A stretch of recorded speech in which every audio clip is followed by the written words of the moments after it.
안녕하세요. 책의 목소리를 전해드리는 신혜입니다. 오늘 소개할 책은 나태주의 행복수업, 지은이 김지수, 출판사 열림원입니다. 이어령의 마지막 수업의 작가인 인터스텔라 김지수와 풀꽃 시인 나태주의 인터뷰 에세이입니다. 오늘도 따뜻하고 편안한 시간 보내세요. 구독과 좋아요로 마음을 나눠주세요.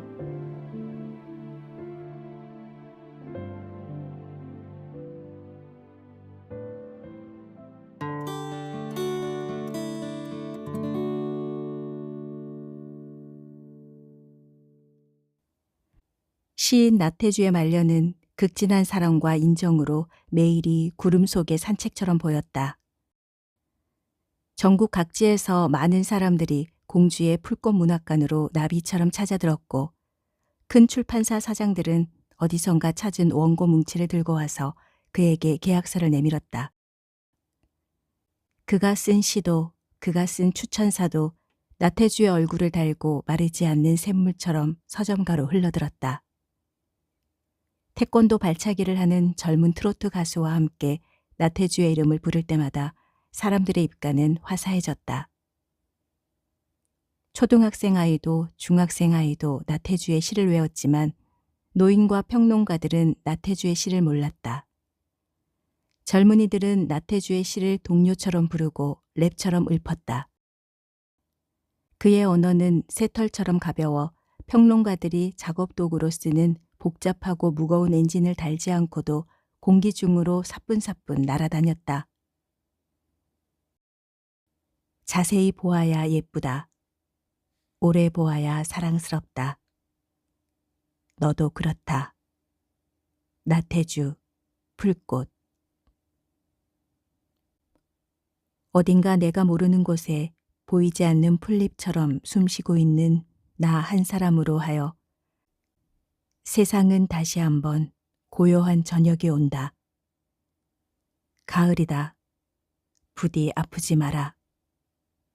나태주, 멀리서 빈다에서. 어여쁜 말은 민들레 홀씨처럼 사방에 퍼졌다. 사람들은 그를 시인이라고 불렀다. 시인을 꿈꾸었지만 20살 넘어 시 한 편 못 쓰고 바쁘게 살던 지수는 어느 날 지쳐서 축 처진 어깨를 끌고 태주가 있는 공주로 떠났다. 정신의 아버지처럼 따르던 스승을 잃은 뒤였고 극심한 번아웃으로 다니던 직장도 놓은 후였다. 공주는커녕 무수리도 못 되는 지수를 그가 공주로 대접해 줄까? 공주는 어머니 뱃속 같은 분지라는데 태중 같은 아늑한 곳에서 그는 또 어떤 꽃밭, 어떤 풀밭을 가꾸고 있을까? 태주가 머무는 풀꽃 문학관은 전통 깊은 공주사대 부거와 세무서 사이에 끼어 있었다. 위용이 남다른 두 거인 사이에 끼인 채 검은색의 낡은 목재 건물은 봉황산 밑에 새초롬했다. 풀꽃 문학관은 전국에서 가장 밝고 작은 응급실이어서 그는 지치고 힘든 사람들을 금세 알아보았다. 좋아요, 좋아요. 디지털 라면으로 유지되는 서울. 너무 똑똑해서 똑같아지는 파워풀한 포식자의 도시에서 힘주고 버텨온 지수는 적당히 힘을 뺀 공주의 느슨한 공기에 당황했다. 골목골목 눈 닿는 곳마다 꽃과 씨가 쌓여 수북했다. 꽃을 보듯 너를 본다가 이 도시의 캐치프레이즈가 된 듯 서점 주인도 사진관 주인도 찻집 주인도 서로에게 사근사근했다. 태주가 지수를 처음 데리고 간 곳은 카페 루치아의 뜰이었다. 루치아의 뜰로 앞장설 때 태주는 마치 세상에서 가장 달콤한 사탕 가게로 안내하는 아이 같았다. 언뜻 보면 바퀴 달린 신발을 신고 구르는 것 같기도 했다. 이 은은한 공기의 주인을 고요라 할까, 공손이라 할까. 남자는 여자를 섬기고 여자는 꽃을 섬기고 꽃은 고양이를 섬기고 그것이 이곳에 보이지 않는 질서고 위계였다. 지수가 신기한 듯 물었다. 공주의 남자들은 어쩜 이리 여성에게 다감한가요? 출신이 부마잖아요. 공주의 남자니까. 하하, 여자를 공주로 모시고 살 운명인 거죠. 왜냐하면 여성이 편안해야 도시가 예쁘고 반듯합니다. 선생님도 공주를 모시고 사세요? 그럼요. 우리 집사람 김성애를 모시고 살죠. 김성애는 밤에 일어나 오줌 누러 가다가 내가 글 쓰고 있는 걸 보면 깜짝 놀라 혼을 냅니다. 너 죽을래?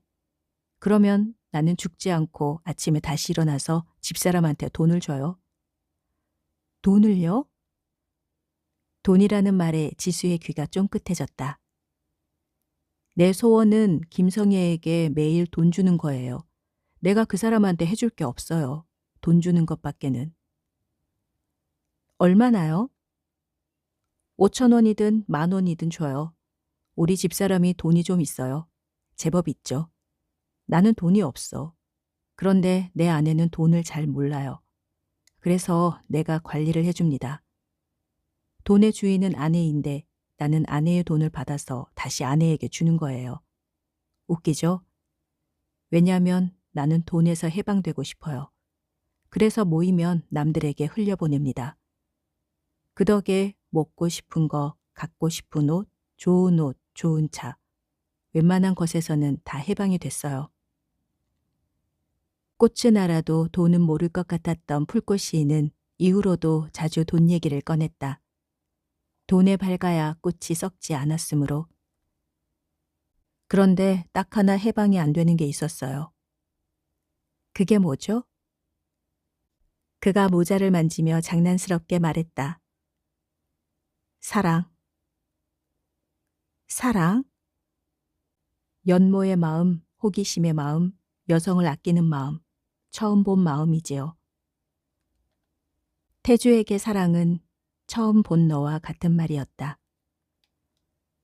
처음 본 듯 봐야 예쁘게 보입니다. 처음 본 것처럼 봐야 사랑의 시를 쓸 수 있어요. 이 봄도 그렇지 않아요? 저기 산봉우리를 보세요. 끄트머리 나무 얼굴이 살짝 부었죠? 얼마나 귀여워요. 내 일생에 처음 보는 봄이에요. 봄은 80년째 보셨잖아요. 그래도 여전히 설렌다고요? 그럼요. 작년 봄은 이미 지나간 봄이고 내년 봄은 아직 안 온 봄이니 나하고 관계없어요. 지금 오는 봄이 내 봄이에요. 그대와 같이 맞이한 첫 봄이죠.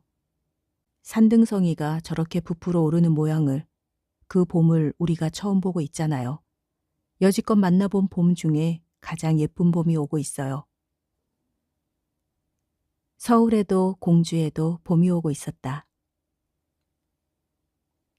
나는 왜 이다지도 작은가? 후회해도 괜찮다. 매주 월요일 공주로 가는 길은 지수에게 편안한 루틴이 되었다. 직장을 그만둔 뒤로 그는 자유인이 되었고 그토록 그립고 두려웠던 자유와 함께 작은 여행이 시작되었다.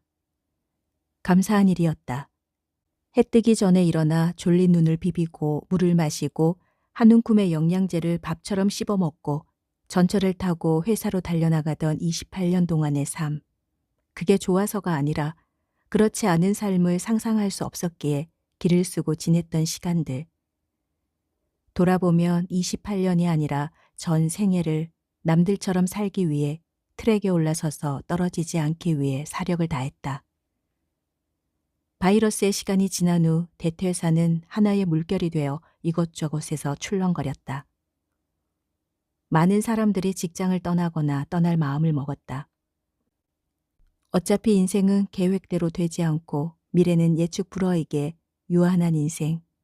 남은 시간을 사축인간으로 보내는 대신 또 다른 선택지를 찾는 쪽에 주사위를 던졌다. 후회. 특별히 후회라는 단어가 돌멩이로 채운 우물처럼 가슴을 짓눌렀다.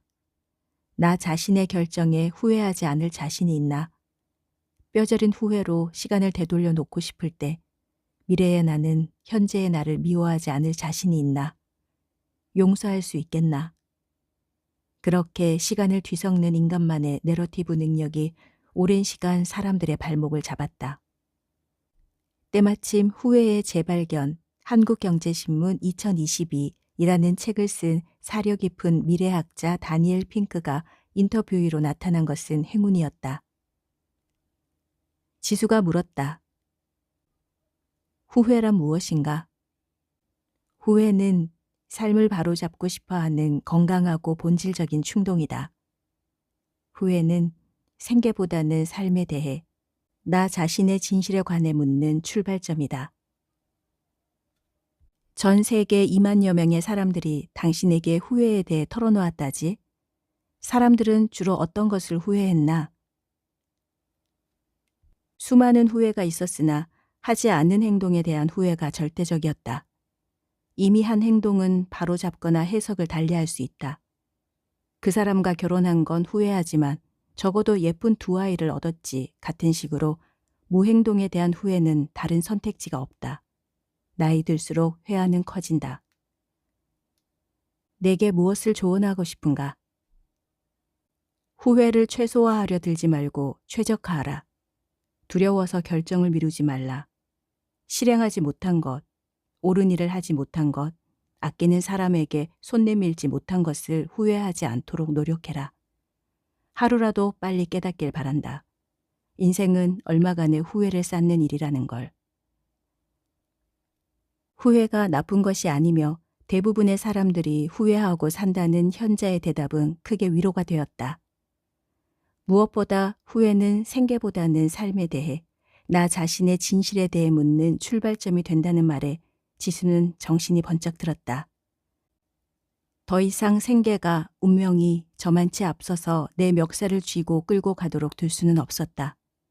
이제는 잡아서 얼굴을 보고 싶었다. 자신의 인생을. 후회해도 괜찮아로 마음의 방향을 바꾸자 배짱 있고 마음 넉넉한 친구와 같이 걷는 기분이 들었다. 아직은 자유롭게 살아가는 게 서툰 지수를 태주는 엉뚱하지만 특별한 친구라고 불렀다.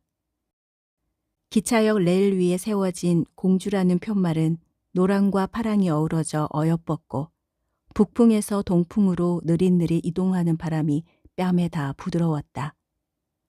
무엇보다 역을 지나치지 않고 제때 내렸다는 사실에 안도했다. 1시간 반은 짧은 시간이라 책이나 스마트폰에 정신줄을 놓다가는 다음 역에 내려 혼비백산할 수도 있다. 택시를 타고 공주 시내로 들어가는 길엔 이런저런 생각을 했다. 돌아가는 길에 공주밤을 사갈까? 밤을 넣은 막걸리는 맛있을까? 이토록 아무런 대비 없이 누군가를 만나는 것, 한나절 동안 먹고 마시고 정처 없는 대화를 나눈다는 것, 그 사람이 나태주라는 것, 그것만으로 행복감이 차올랐다. 풀꽃 문학관은 변함없이 작고 옹골차고 나무 냄새가 가득한 채로 그 자리에 있었다. 흰 담벼락 밑으로 담쟁이가 연초로 꼬리를 들이웠고 담 아래로 고양이가 한가롭게 기지개를 켰다. 선생은 풀꽃 문학관에 풍금이 있는 방으로 나를 들일 때마다 살짝 허둥댔다. 내가 묻히고 온 서울의 주파수가 그의 몸에 닿아 저릿거리는 것만 같았다. 해가 좋으니 운암리로 가자며 차에 올라탔다. 그의 곁에서 조용히 움직이며 온갖 사물을 처리하는 Y의 흰색 프라이드 승용차였다. 우리는 뒷좌석에 나란히 앉아 두런두런 이야기를 나눴다. 차창 밖으로 펼쳐진 논밭이 평화로웠다. 그냥 살면 돼요. 복수초야, 깽깽이 풀아, 다녀올게. 자동차를 얻어 타고 갈까? 버스를 타고 갈까? 윤동주 시비가 있는 곳에서 만날까? 태주는 한껏 들뜬 채로 말했다. 지난번 헤어지면서 태주는 지수가 사는 서울로 오기로 약속했다. 이야기했듯 태주는 공주의 마스코트 같은 존재였다. 이곳 사람들은 사뿐사뿐 걸으면서 양팔을 앞뒤로 크게 흔드는 노인의 뒷모습을 보며 안도하고 즐거워했다. 태주는 다짐하듯 말하곤 했다. 나는 내가 망하는 방법을 알아요. 벤츠를 사서 타고 공주 시내를 한 바퀴 휘 돌면 됩니다. 그러면 사람들의 표정이 변할 거야. 하지만 나는 원시인입니다. 원래 걸어 다니는 시인. 어디를 가도 날이 저물면 기어이 밤버스를 타고 걸어서 공주로 돌아오지요. 공주와 달리 서울은 엄청나게 크고 바쁘고 복잡하고 자아도취적이다. 태주가 벤츠를 타고 다니든 자전거를 타고 다니든 군복을 입든 심지어 사자탈을 쓰고 다닌다 해도 아무도 개의치 않는다. 서울은 태주보다 더 유명한 사람들이 많았고 벤츠와 BMW는 자전거만큼 흔했다. 사람들은 유명한 장소를 찾아다니며 찍은 사진들을 올리느라 다들 너무 바빴다. 인플루언서 혹은 팔로워, 마팔 혹은 댓글로 서로를 부풀리며 한결없이 자가증식해 나갔다. 서울 광화문에 있는 언론사에서 일할 때 지수는 자신이 링 위에 복서 같다고 생각했다. 카페인과 에너지 드링크를 들이붓고 링 위에 올라 선방을 날려 상대를 제압해야 살아남는 복서. 언제부터였는지 모르지만 신문사의 모든 데스크는 특종 보도와 단독 보도에 열을 올렸고 경쟁사의 첫 보도를 빼앗기는 일명 물먹이는 일을 가장 수치스럽게 생각했다. 해외 유명 인사를 단독 인터뷰하기 위해 해당 에이전시에 다른 언론사의 접근을 차단하라는 압력을 넣었고 1분이라도 먼저 노출되기 위해 한 줄짜리 기사를 내보내는 일도 흔했다. 성정이 순한 사람조차 점점 맹수가 되어 기자로서 가장 보람을 느낄 때는 다른 기자들을 물먹일 때라고 자랑스럽게 얘기하곤 했다. 힘을 전시하고 그 힘의 결과를 느끼는 것, 그것이 이 세계를 돌리는 가장 중요한 물리 법칙이었다. 서울의 상징인 남산 서울타워와 롯데 월드타워를 볼 때면 지수는 한없이 높아져서 구름을 찌를 것 같은 이 도시의 야망이 떠올라 음지식물처럼 움츠러들었다. 공주를 떠나는 날 아침 태주는 정원을 깨끗하게 정돈했다. 부상과 신발과 물대는 호스를 정성 들여 청소했다. 살뜰한 손길로 최근에 돋아난 수선화의 싹들도 뽑았다. 손에 익은 정원일이 그날 아침엔 유난히도 소중하게 느껴졌다. 그리고 마지막으로 꽃에 물을 주고 바람막이를 세우고 모자를 쓰고 나서는 그만 울고만 싶어졌다. 복수초야 깽깽이 풀아 다녀올게. Y가 운전하는 흰색 아반떼를 타고 태주는 상경했다. 지수는 약속된 평창동 찻집에서 태주를 기다렸다. 공주 풀꽃문학관의 언덕과 비교하면 이곳은 왕복 8차선 도로처럼 커 보였다. 카페 맞은편 서울 옥션 앞길은 드라마 촬영을 한다고 법석이었다.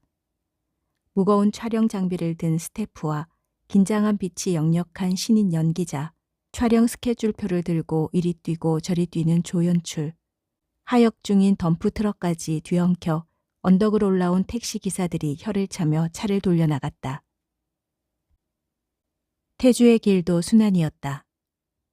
서울 톨게이트를 진입하는 도중 Y가 운전하는 차가 옆 차선의 차와 부딪혀 백미러가 깨지는 사고가 생긴 것이다.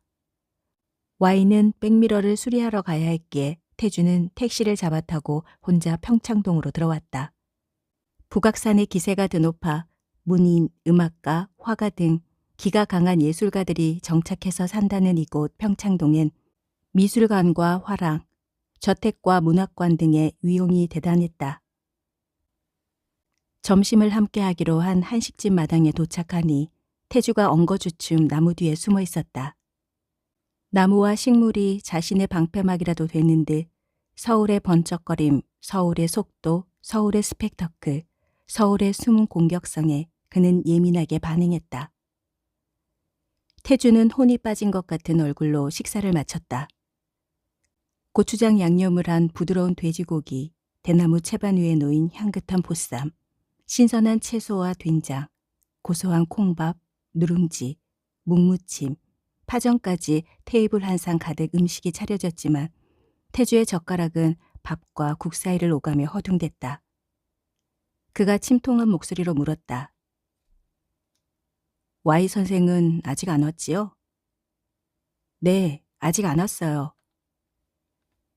시끌벅적한 식당을 나와 태주와 지수는 이어령 길이라는 팻말이 붙은 거리를 천천히 걸어 올라갔다. 태주와 함께 이어령 길을 걸으며 이어령 선생이 살아계실 때 마지막 인터뷰를 하기 위해서 지수는 이 언덕길을 수없이 오르내렸다. 삶과 죽음에 대한 마지막 수업은 꽃이 피고 매미가 울고 단풍이 들고 흰눈이 온 세상을 덮을 때까지 계속되었다. 이듬해 새로운 봄을 맞기 전에 스승의 죽음과 함께 수업은 끝이 났다. 태주와 함께 이어령 길을 걸으면서 두 사람은 각자의 상념에 사로잡혔다. 지수에게 이어령은 크고 명료한 생각의 스승이었고 나태주는 웃기고 다정한 느낌의 아버지였다. 이어령은 오케스트라 주의자처럼 동작이 컸고 나태주는 희극 배우처럼 표정이 변화무쌍했다. 이어령의 눈은 예지로 번뜩였고 나태주의 눈은 물기로 촉촉했다. 이어령은 평생토록 죽음과 나와 우주를 탐구한 넉넉한 에고이스트였고 나태주는 평생 너와 꽃과 사랑에 몰두한 로맨티스트였다. 이어령은 진선미의 높은 언어를, 나태주는 의식주의 생활 언어를 사용했으나 둘 다 영성을 통과하는 은유의 달인이었다. 어휘의 총량이 무한대인 지식인과 기억의 총량이 무한대인 시인 사이에서 지수는 정극이 다른 경의를 느꼈다. 두 사람 다 충청도 사람이었고 유머가 풍부했고 키가 작았다. 무엇보다 남겨질 후대를 지극히 사랑했다. 2022년 2월 이어령 선생이 떠난 후 태주는 풀꽃문학관 서가 한 칸에 이어령의 책들을 사다가 꽂아놓고 그 앞을 서성거렸다. 영혼의 친구를 잃은 것 같아 한동안 말을 잃고 허둥거렸다. 우상의 파괴 칼럼으로 22살의 명성을 얻기 시작한 이어령에 비해 나태주는 70대에 이르러서야 풀꽃 시인으로 명성을 얻었다. 생전에 이어령이 출간한 180권이 넘는 책 중에 태주는 그의 유고 시집 헌팅턴 비치에 가면 내가 있을까를 여는 서문을 가장 좋아했다. 먼저 하늘로 떠난 딸 이민아에게 전하는 말이자 이어령이 입으로 토해낸 마지막 문장은 이러했다. 내가 간 길을 지금 내가 간다. 그곳은 아마도 너도 나도 모르는 영혼의 길일 것이다. 그것은 하나님의 것이지 우리 것이 아니다. 태주도 아들과 딸에게 미리 유언시를 써놓았다. 지수는 이어령의 유언시와 나태주의 유언시를 비교해서 읽을 때마다 그 멀고도 아득한 거리에 놀라곤 했다. 아들아, 딸아, 지구라는 별에서 너희들 애비로 만난 행운을 감사한다. 아들아, 이후에도 애비의 이름을 기억하는 사람을 만나거든 함부로 대하지 않기를 부탁한다.